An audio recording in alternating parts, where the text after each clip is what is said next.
Hi friends, ഇന്ന് നമുക്കൊരു fried rice ഉണ്ടാക്കാമേ. അപ്പോൾ അതിനായിട്ട് ഞാൻ ഫസ്റ്റ് എടുക്കുന്ന പനീറാണേ.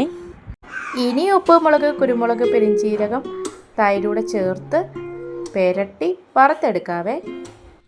പെട്ടെന്ന് തന്നെ വഴറ്റി കിട്ടുന്ന ഒരു സംഭവമാണ് ഈ പനീർ. നമുക്ക് തിരിച്ചും മറിച്ചും ഒക്കെ ഇട്ടിട്ട് ഒന്ന് മൂപ്പിച്ചെടുക്കാവേ. ഈ ഒരു പരുവാകുമ്പോൾ മാറ്റി വയ്ക്കാം. ഇനി ഒരു ചീനച്ചട്ടിയിൽ മുട്ട നമുക്ക് ചിക്കിയെടുക്കാം. മുട്ട ഒഴിച്ച് കുരുമുളകും ഉപ്പും മാത്രമേ വേണ്ടൂ. ഇതിട്ടിട്ട് നന്നായിട്ട് ചിക്കിയെടുക്കാം കേട്ടോ. ഒരു തോരൻ പരുവമാവണം. ഇങ്ങനെ ചിക്കി ഇത് ഈ ഒരു പരുവമാകുമ്പോൾ മാറ്റി വയ്ക്കാം. ചീനച്ചട്ടി തന്നെ നമുക്ക് കുറച്ച് വെളിച്ചെണ്ണയൊക്കെ ഇട്ട് ഇഞ്ചി, വെളുത്തുള്ളി, പച്ചമുളക് അരച്ച് ഇട്ട് കൊടുക്കാം കേട്ടോ. നന്നായി ഒന്ന് പച്ചമണം മാറണേ.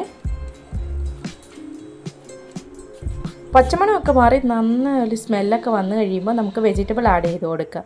നമുക്ക് ഇഷ്ടമുള്ള വെജിറ്റബിൾസ് ഒക്കെ ആഡ് ചെയ്ത് കൊടുക്കാം. ഞാൻ ഇവിടെ ക്യാപ്സിക്കം, ബ്രോക്കോളി, പിന്നെ ക്യാരറ്റ് ഇത്രയാണ് എടുക്കുന്നത്.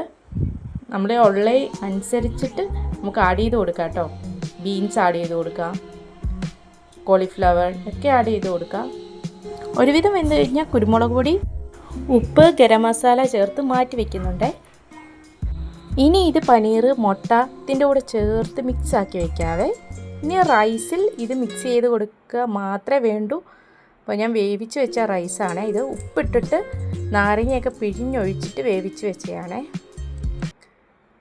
അപ്പോൾ ഇതിലേക്ക് വെജിറ്റബിൾസും നമ്മളുടെ നേരത്തെ മിക്സ് എല്ലാം കൂടെ ആഡ് ചെയ്ത് കൊടുക്കുന്നുണ്ട്. എന്നിട്ട് നന്നായിട്ട് മിക്സ് ചെയ്ത് റൈസിലെല്ലാം അടുത്ത് എത്തത്തക്ക രീതിയിൽ മിക്സ് ആക്കണുണ്ട്.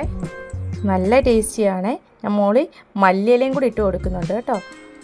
അപ്പോൾ എല്ലാവരും ട്രൈ ചെയ്ത് നോക്കണേ. Thank you.